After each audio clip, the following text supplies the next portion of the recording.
आज हम फ्रांस के संविधान की प्रमुख विशेषताओं के बारे में अध्ययन करेंगे। फ्रांस के संविधान की जो प्रमुख विशेषताएं हैं उनका अध्ययन करने से पहले हम फ्रांस के बारे में एक सामान्य जानकारी प्राप्त कर लेते हैं। विश्व के प्रमुख देशों में फ्रांस का अपना एक स्थान है। द्वितीय महायुद्ध तक तो फ्रांस की गिनती संसार के कतिपय महाशक्तियों में थी, लेकिन अगर आज हम वर्तमान की बात करें तो फ्रांस 5 बड़ी महाशक्तियों में से एक है। और अगर हम इसके क्षेत्रफल की बात करें तो यूरोप में रूस के बाद क्षेत्रफल और जनसंख्या दोनों की दृष्टि से फ्रांस का अपना दूसरा स्थान है। फ्रांस के संविधान को लेकर के बहुत से विचारक हैं, उन्होंने अपने अपने विचार दिए हैं। अगर हम बात करें C.F. स्ट्रॉन्ग की तो उन्होंने ये बताया है कि संविधान निर्माण व्यवहारिक राजनीति की एक शाखा है जिसमें संसार ने फ्रांसीसियों को सर्वोत्तम कलाकार के रूप में देखा है।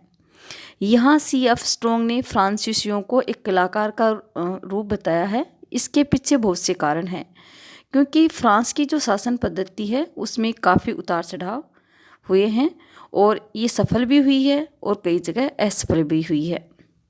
वर्तमान जो फ्रांसीसी संविधान है इसका जो गठन है ये पंचम गणतंत्र के दौरान हुआ। अब हम जान लेते हैं कि पंचम गणतंत्र क्या है। पंचम गणतंत्र के संविधान को अलग अलग नामों से पुकारा जाता है, जिनमें से जनरल द गोल के अनुकूल, अर्धराजतांत्रिक, अर्धराष्ट्रपतीय, संसदीय साम्राज्य, अव्यवहार्य, फ्रेंच संवैधानिक इतिहास का सबसे बुरा संविधान तथा क्षणिक आदि नामों से पंचम गणतंत्र के संविधान को जाना जाता है। वस्तुतः इस संविधान की मूलभूत विशेषताओं का सारांश प्रस्तुत करना बहुत ही कठिन कार्य है, क्योंकि मूल संविधान का अधिकांश भाग शासन प्रणाली का मात्र अपूर्ण वर्णन है और अगर हम इससे भी ज़्यादा कहें तो ये अधूरा वर्णन है। इसलिए फ्रांसीसी जो संविधान है उसका एक पूर्ण रूप से उसका उल्लेख करना और उसकी व्याख्या करना बहुत ही कठिन काम है। लेकिन इसके पश्चात भी बहुत से जो टीकाकार हैं उन्होंने पंचम गणतंत्र के बारे में एक तरह से एक पक्षीय दृष्टिकोण को चुना है और उसका नामकरण राजतंत्रीय या गणतंत्रीय या अध्यक्षीय करने की बात कही है। अर्थात उन्होंने ये बताया है कि जो फ्रांसीसी संविधान है वह कहीं राजतंत्रीय दिखाई देता है, कहीं गणतंत्रीय और कहीं अध्यक्षीय शासन प्रणाली वहाँ दिखाई देती है। पंचम गणतंत्र के संविधान को संविधान के किसी मान्य प्रति मान के अनुरूप नहीं देखा जा सकता। इसका प्रमुख कारण है कि इस संविधान का अपना विशिष्ट स्वरूप है। यह न तो पूर्णतः देशात्मक है, यद्यपि राष्ट्रपतीय गणतंत्र का वास्तविक शासक है, और न ही यह पूर्णतः संसदीय है, यद्यपि प्रधानमंत्री एवं मंत्रिपरिषद को राष्ट्रीय परिषद के प्रति उत्तरदायी बताया गया है। तो हम ये कह सकते हैं कि जिस प्रकार अगर हम भारतीय संविधान के बारे में स्पष्ट रूप से ये कह सकते हैं कि यहाँ संसदीय शासन प्रणाली है, अमेरिका के संविधान में अध्यक्षीय शासन प्रणाली है, वैसे ही फ्रांस के संविधान के बारे में हम स्पष्ट रूप से उल्लेख नहीं कर सकते। इसका अभिप्राय यही है। आज हम बात करते हैं फ्रांस के संविधान की जो प्रमुख विशेषताएं हैं उनकी। सबसे पहले हम लेते हैं निर्मित और लिखित संविधान। पंचम गणतंत्र का संविधान एक लिखित संविधान है। इस संविधान की अपनी एक प्रस्तावना है। इसके अलावा 15 खंडों में इसको विभाजित किया गया है और इसमें कुल 92 अनुच्छेद हैं। इसकी संविधान की जो भाषा है ये काफ़ी सरल है, अर्थात आसानी से इसको पढ़ा जा सकता है। लिखित और निर्मित संविधान है इसलिए कि संविधान को किसी एक विशेष समय में किसी विशेष परिषद का द्वारा इसका निर्माण किया गया है। इसलिए फ्रांस का जो संविधान है वह निर्मित और लिखित है। पंचम गणतंत्र का संविधान 1998 में निर्मित हुआ था और इसमें जो संविधान परामर्शदात्री जो परिषद है इसमें 39 सदस्य थे। तो हम ये कह सकते हैं कि फ्रांस का जो संविधान है भारतीय संविधान की भांति निर्मित और लिखित संविधान है। अगली जो संविधान की विशेषता है वह है संक्षिप्त संविधान। पंचम गणतंत्र का संविधान एक बहुत ही छोटा सा संविधान है। यह चतुर्थ गणतंत्र के संविधान से काफ़ी छोटा है। छोटा इसलिए कह सकते हैं हम क्योंकि इस संविधान में कुल 92 अनुच्छेद हैं जो 15 अध्यायों में विभाजित किए गए हैं। अगर हम बात करें मुख्य मुख्य अनुच्छेद की, तो अनुच्छेद 2 से 4 तक में संप्रभुता के बारे में बताया गया है और अनुच्छेद 5 से 19 तक राष्ट्रपति के बारे में बताया गया है। इसके अलावा अनुच्छेद 24 से 33 में संसद के बारे में बताया गया है और अनुच्छेद 34 से 51 में संसद और सरकार के बीच जो संबंध हैं उनके बारे में बताया गया है। हम यहाँ ये कह सकते हैं कि फ्रांस का जो संविधान है वो काफ़ी छोटा है, क्योंकि यहाँ कुल 92 अनुच्छेद हैं जो कि 15 भागों में उनको विभाजित किया गया है। अगली जो विशेषता है वह है अपेक्षाकृत एक कठोर संविधान है। तो फ्रांस का जो संविधान है निर्मित है, लिखित है, छोटा है और ये जो संविधान है काफ़ी कठोर संविधान है। पंचम गणतंत्र के संविधान में संविधान संशोधन के लिए एक अलग प्रक्रिया की व्यवस्था की गई है और ये जो व्यवस्था की गई है वो अनुच्छेद 89 में की गई है। ये प्रक्रिया न केवल कठोर है बल्कि काफ़ी जटिल भी है।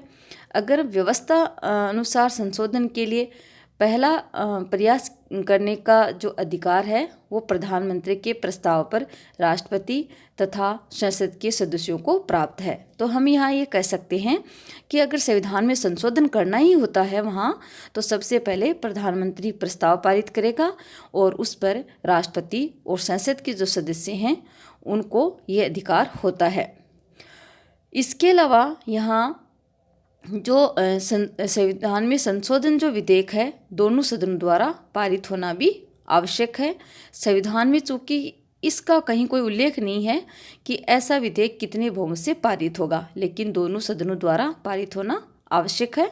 तो निष्कर्ष ये निकालना गलत नहीं होगा कि प्रत्येक संसद में विधेयक को साधारण बहुमत तो पारित होना आवश्यक ही है।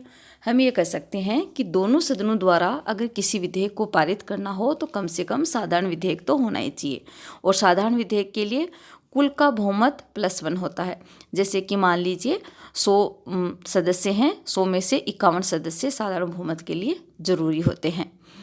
तो हम ये कह सकते हैं कि फ्रांस के संविधान की जो संशोधन की प्रक्रिया है वो काफ़ी जटिल है, आसानी से उसमें संशोधन नहीं किया जा सकता। अगली जो संविधान की विशेषता है वह है एकात्मक शासन। पंचम गणतंत्र के संविधान के अंतर्गत अन्य पूर्व संविधानों की भांति फ्रांस में जो शासन पद्धति अपनाई गई है वह एकात्मक शासन पद्धति है, अर्थात समूचे देश की शासन व्यवस्था एक ही केंद्र पेरिस से संचालित होती है। तो हम ये कह सकते हैं कि फ्रांस में जो शासनीय पद्धति है वह एकात्मक शासन पद्धति है। ब्रिटेन की भांति ही फ्रांस में हमेशा ही एकात्मक शासन व्यवस्था रही है।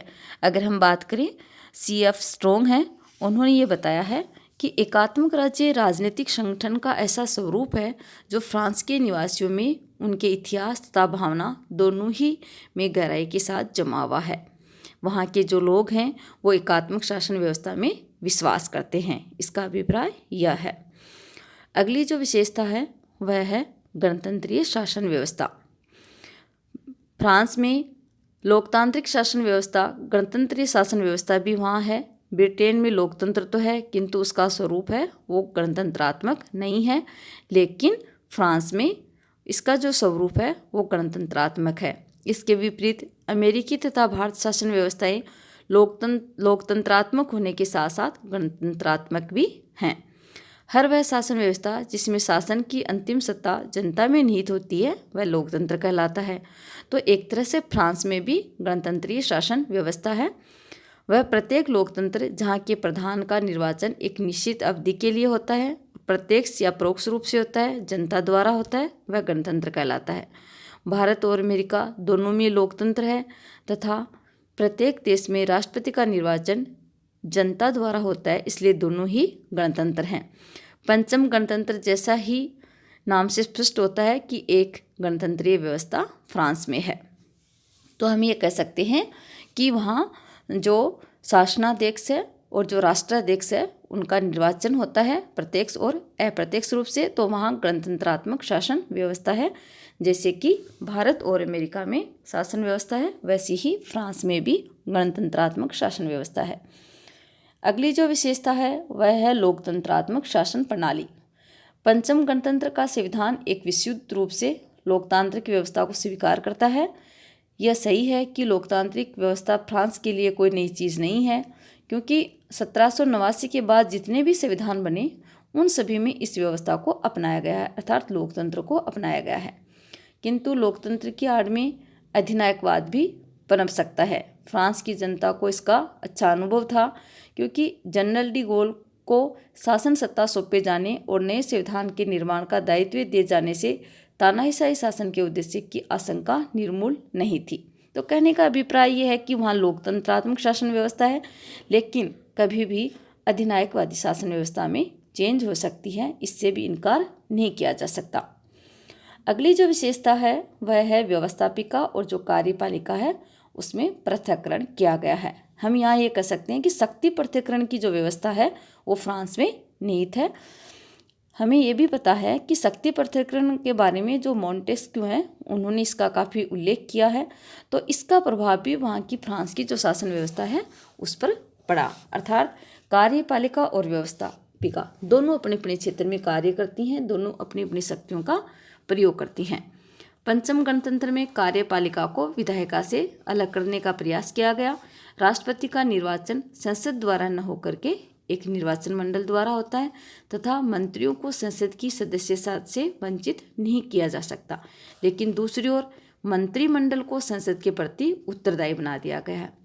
इससे ये स्पष्ट हो जाता है कि वहाँ की जो कार्यपालिका और जो व्यवस्थापिका है उसमें शक्तियों का विभाजन है और शक्ति पृथक्करण पर बल दिया गया है। अगली अगर हम विशेषता की बात करें तो वहाँ का जो राष्ट्रपति का जो पद है वो काफ़ी शक्तिशाली है।